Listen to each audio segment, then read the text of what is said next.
Hello, this is Dr. Grande. Today's question is, can I analyze the case of WeWork and Adam Neumann?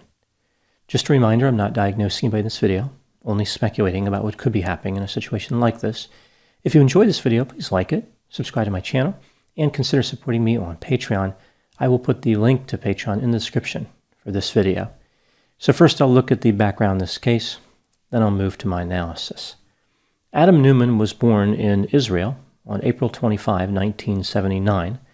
When he was 7, his parents, who were both physicians, divorced. Adam, his mother, and his younger sister moved to the United States. Adam suffered from dyslexia. It was not until the 3rd grade when he learned to read and write. He returned to Israel, graduated from a naval academy, and served in the Israeli Navy for 5 years. He once again moved to the United States in 2001 and went to college in New York City. At some point, Adam married a certified yoga instructor named Rebecca Paltrow. They would go on to have 5 children. Rebecca is a cousin of Gwyneth Paltrow, something she was not shy about sharing with anyone who would listen. Adam started a company that made clothing for infants. One of the products they sold was some type of jumper that had knee pads in it. The company, which was named Crawlers, failed not long after opening. This doesn't really seem that surprising. In 2008, Adam and a business partner started a company named Grande. It was a shared workspace business.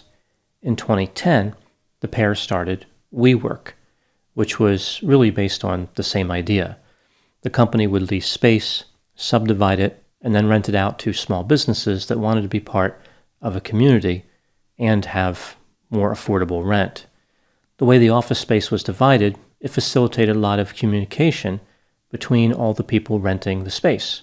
For example, there were a lot of common areas. The idea behind WeWork was for the owners and employees of these tenants to feel a sense of community, to be part of something larger, a collaborative effort of sorts. Adam wanted these companies to be able to rebel against the corporate culture. He had a larger vision of changing the world. The work environment at WeWork was supposed to be quite laid back and enjoyable. The unofficial motto was work hard, play hard. All the employees of the company had access to unlimited beer until a lawsuit was filed by a former employee in 2018. After that, WeWork changed its policy to a maximum of 4 beers per day. I guess they were going with a harm reduction model. The employees at WeWork made a lower salary than their counterparts at similar companies. They were given some stock to make up for that. The goal was to make them feel like they would benefit from the company's success. Adam also started a company called We Live. It was like a community of people who were mostly young and single, almost like what would happen if somebody tried to model a utopia-style community after a co-ed college dormitory. We Live kind of reminds me of the movie They Live, except with We Live, the aliens are much more frightening. By 2013, WeWork was valued at $1.6 billion. It was attracting a lot of investors. By 2016, the valuation had increased to $16.9 billion. At some point, Adam's wife Rebecca started to push a lot of new age values and take on more of a leadership role, even though she was not a co-founder. Adam was attracting an increasing amount of negative attention for his unusual behavior as well. For example, his emphasis on the mythology of WeWork, his development of a cult-like atmosphere, his use of marijuana. At one point, a cereal box full of marijuana was found on a private jet that Adam had chartered, and the idea that he was focused on a grand vision for the future, which seemed lofty for a company that leased space and rented it back out. A holding company called SoftBank created a $100 billion fund they referred to as the Vision Fund. It was overseen by a man named Masa. He invested $4 billion in WeWork.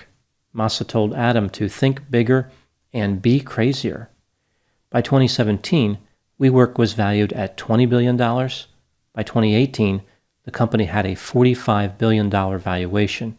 It was extremely overvalued. On top of that, the company was not financially successful. It was losing $100 million a week. Everybody was expecting at some point that WeWork would go public. Part of that process is releasing a form referred to as an S1. This form contains information that investors would want to know and is typically carefully reviewed by many financial experts. WeWork released their S1, but the form had a number of problems on it. Just to name a few, it mentioned Adam many more times than it should have. It revealed that he had taken $700 million out of the company, and he had the company pay him $5 million in exchange for using the trademark of the word we. Reportedly, Adam paid that back at a later date.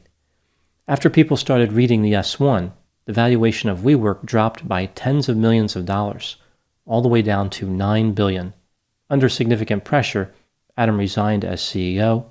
He received hundreds of millions of dollars for quitting. His net worth as of March of 2021 is thought to be about $750 million, although at one time it was over $1 billion. Now moving to my analysis.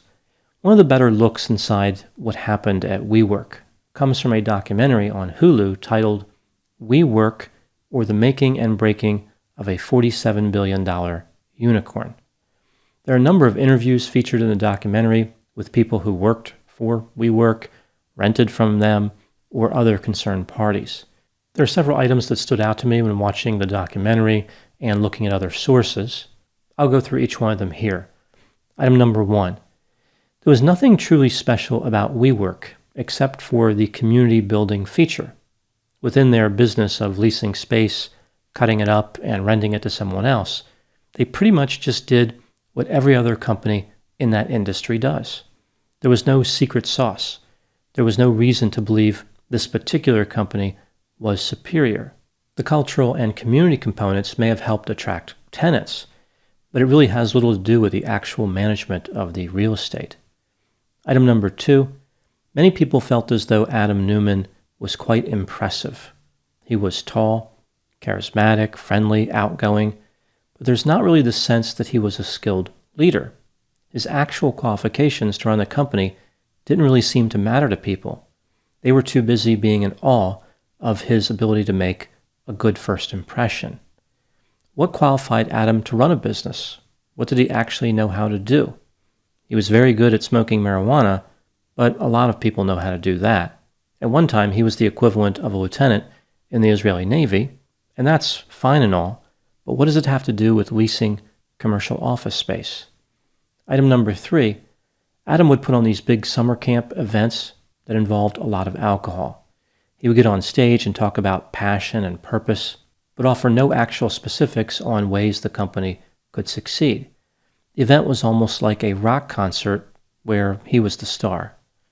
Item number 4, Adam focused on the mythology of the company, the origin story, as if it was incredible and legendary, almost like he was on a hero's journey.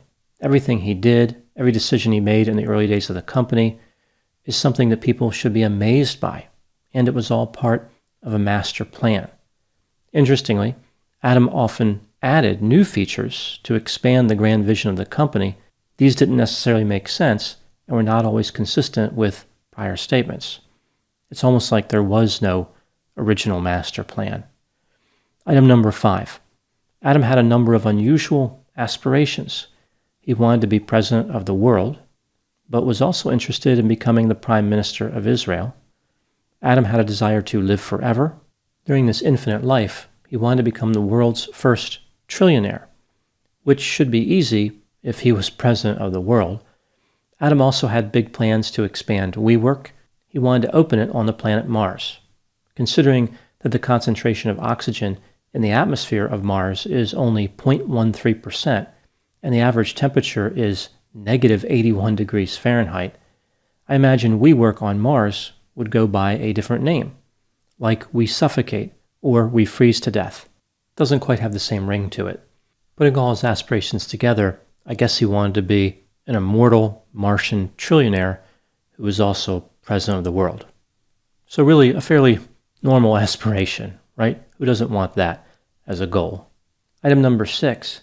For somebody who promoted the idea of a supportive community, Adam didn't appear to always treat his employees well.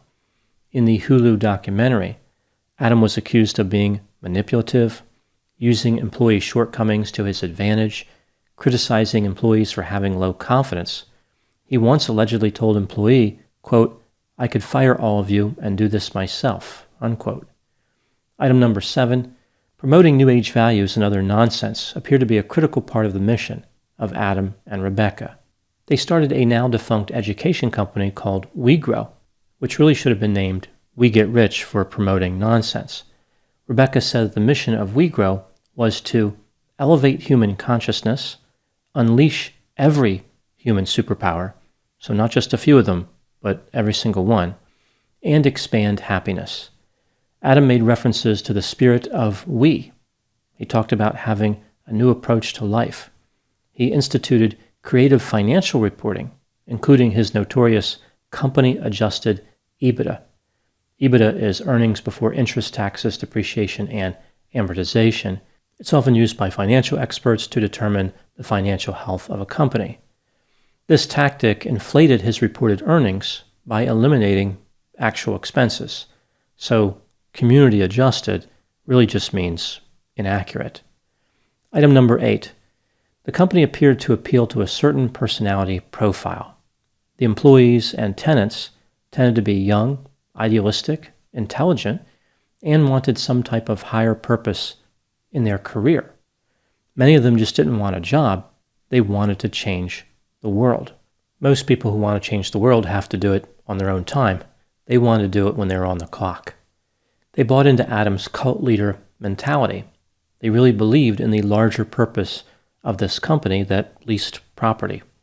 The attitudes of the employees remind me of those who join cults, like the followers of Father Yod, David Koresh, Bhagwan Rajneesh, Jim Jones, and Keith Raniere. These followers wanted a sense of community and to be accepted. They wanted to spend a lot of time together, even outside of work. They were trying to achieve some type of higher purpose. Alcohol and drug use may have been involved. They ignored, excused, or did not recognize the excesses of the cult leader, and they worked for less money. Often when people think of the mechanism of how people get caught up in a cult, they assume that the cult members are unintelligent and aimless, but that's often not the case. Most of the time they are idealistic, which makes them vulnerable to a charismatic leader. Now moving to my final thoughts. One of the themes of this case is how everybody became excited and inspired by Adam Neumann. Employees, colleagues, tenants, investors, and the media were all just so thrilled with him. They would hang on his every word, even when what he was saying didn't really make any sense. He often answered questions with these New Age terms, and people just let it go. His charisma more than made up for a lack of substance. I think this speaks to how desperate many people are for a sense of meaning and purpose in life. They start to believe that another person out there must be able to show them the way, to save them, inspire them, direct them to a magnificent future. Sometimes people can become very wealthy, being that so-called leader.